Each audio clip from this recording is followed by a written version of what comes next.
Okay, so this is 22 from 5.1.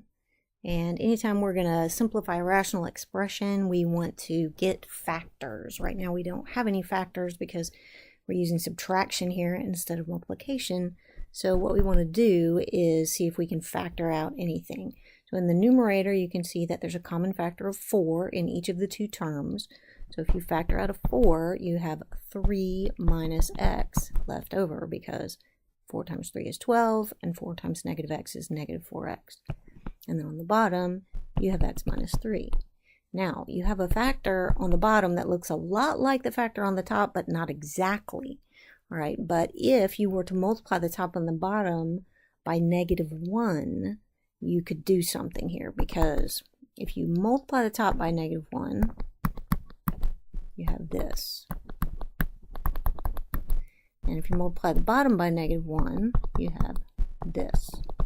All right, and you can multiply a fraction on the top and the bottom by any number as long as you use the same number on the top and the bottom. All right, because negative 1 over negative 1 is just 1, and when you multiply something by 1, it doesn't change anything. All right, so what I'm going to do is on top, I'm just going to put that negative 1, I'm just going to multiply it by the 4, so it'll be negative 4 times 3 minus x. And on the bottom, I'm going to multiply it by x minus 3, and I'm going to distribute it to each thing there. So that's negative x plus 3. So if I rearrange the denominator, negative x plus 3 is just 3 minus x. So now I can cancel those two things, and the answer is negative 4. All right, so again, on 24, we're looking for factors. If you look at that numerator, you can see that it is, well, we're going to skip that because I'm guessing that I must have copied it wrong. I think this must have been a 25 instead of a 2. All right, so you can see that that numerator is a difference of squares. It's x squared minus 5 squared, because 25 is just 5 squared. So we know that when we have a difference of squares, we can factor it as a product of two conjugates, x plus 5, x minus 5. And then on the bottom we have x minus 5, so x minus 5 can cancel in the numerator and denominator, and we're just left with x plus 5. All right, on 26, we've got two trinomials here. So we have to factor them. If they are factorable, they will factor out into two binomials. All right, so on top, we've got x here, x here. We're looking for two numbers that multiply together to give me 20, and that would add up to 8. All right, so let's think of the factors of 20. You can do 20 times 1, but that's not going to work. 2 times 10. Now, when I think of 2 and 10, I think of 8, because 2 and 10 can combine to give me 8. They do multiply together to give me 20. And then if I've got a positive 8x here, so I want a positive 10 and a negative 2. And that will give me positive 8.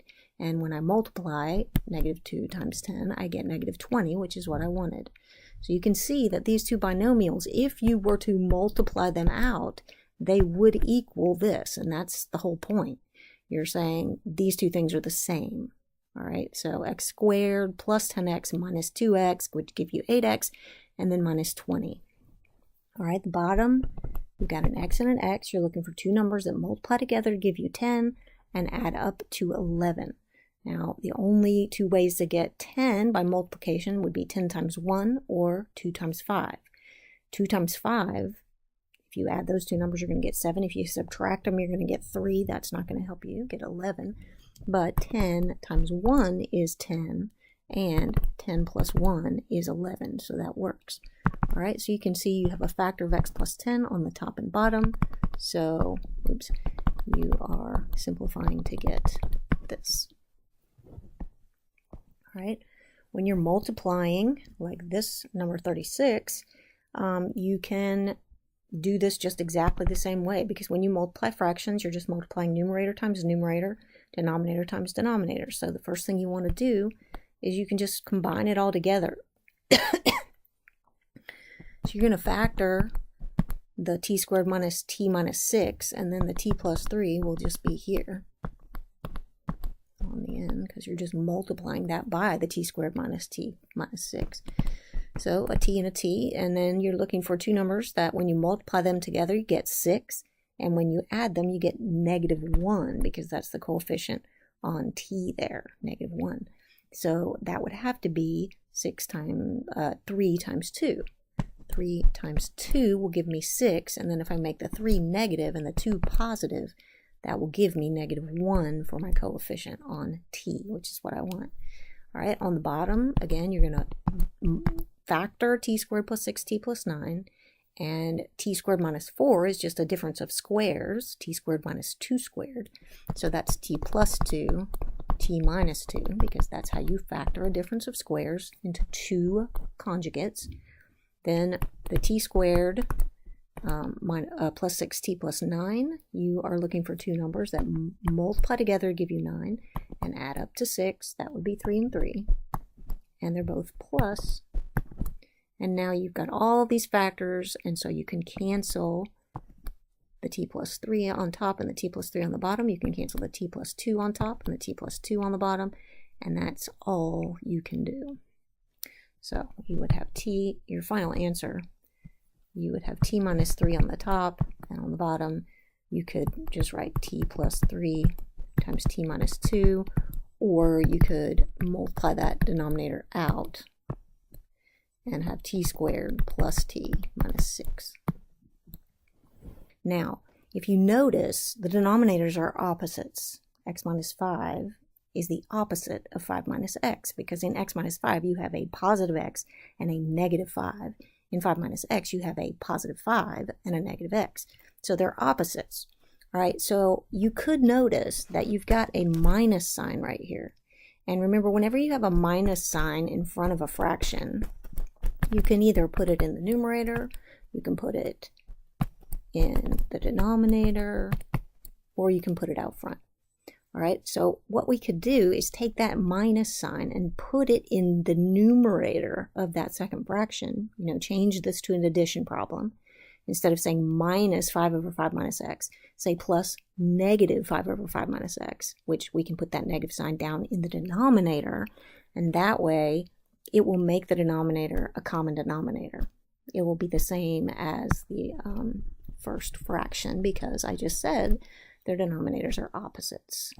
So if I change that to x over x minus 5, and then I change this to plus negative 5 over 5 minus x, and I put that negative down in the denominator. So remember, subtraction is just adding the opposite. All right, then when I rewrite this, I've got 5 over negative 5 plus x, which is the same as x minus 5. So now I can just add the numerators, denominator stays the same. All right, so that would be the quickest way to do it if you noticed that the denominators were opposites. If you didn't notice that, it becomes quite a more painful problem to have to do. All right, so we'll go ahead and do it that way just in case. I'm going to have to get rid of all this so I have room. Yeah, so we'll just erase all that. Okay. All right, so supposing that we didn't notice that the denominators were opposites, we would say, well, I've got to find a common denominator. The common denominator has to have all the factors of both denominators. The factor, there's only one factor in the first denominator, and that is the factor x minus 5. All right, x is not a factor because x is not multiplied by the whole denominator, and 5 is not a factor because it's not multiplied by the whole denominator. So it's x minus 5. That's the factor in the first denominator, and then 5 minus x is the factor in the second denominator. So the common denominator has to include both factors. All right, so I'm going to have to rewrite each fraction with this new denominator that will be common to both of them. To get the first fraction to have that denominator, I'll have to multiply the top and the bottom of the first fraction by 5 minus x, because it already has the x minus 5. And so that will give me 2x times 5 minus x. to get this denominator in the second fraction, I'll have to multiply the top and the bottom of the second fraction by x minus 5, because it already has the 5 minus x in its denominator. So I will have 5 times x minus 5 over x minus 5, 5 minus x. All right, now I'm going to start multiplying. 2x times 5 is 10x. 2x times negative x is negative 2x squared.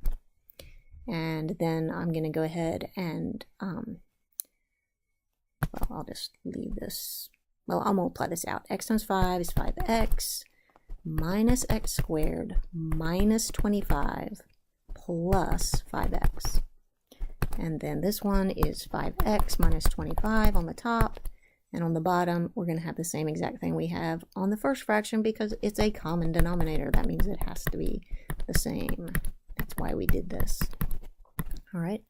Now, I can add everything all up. The whole top, 10x minus 2x squared minus 5x plus 25. I have to distribute this negative sign through the numerator there.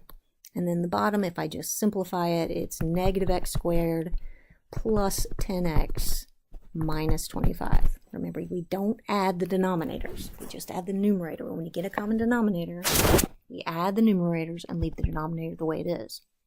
All right, so if we simplify the numerator, we've got negative 2x squared plus 5x plus 25.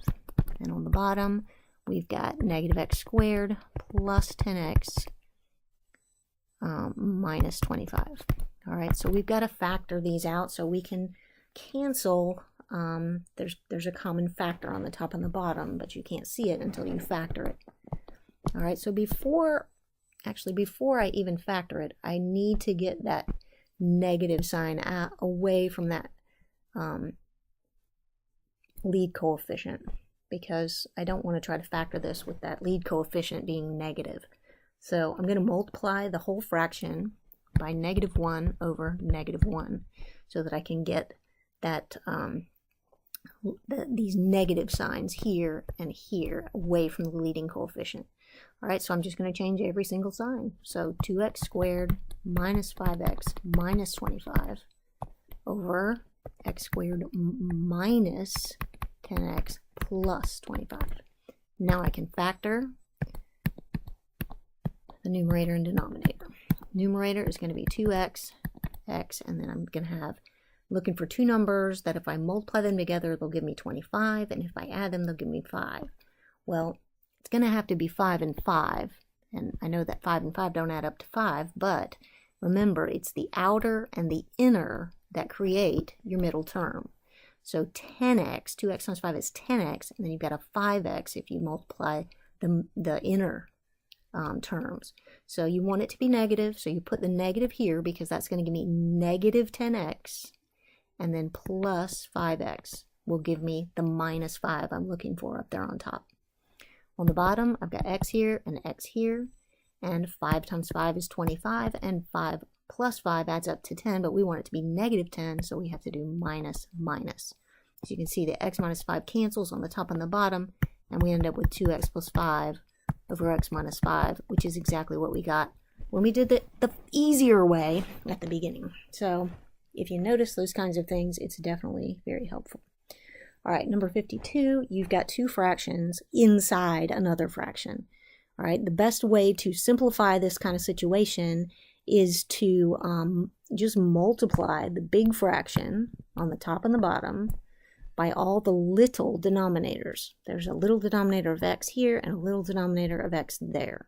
So I'll multiply the whole big fraction by x over x. So when I multiply this by x, which is x over 1, the x's will cancel on top and bottom, and I'll just end up with x squared minus 1. And then when I multiply this by x here, the x on top, this is x over 1, remember. Anytime you have a whole number, you can think of it as being over 1.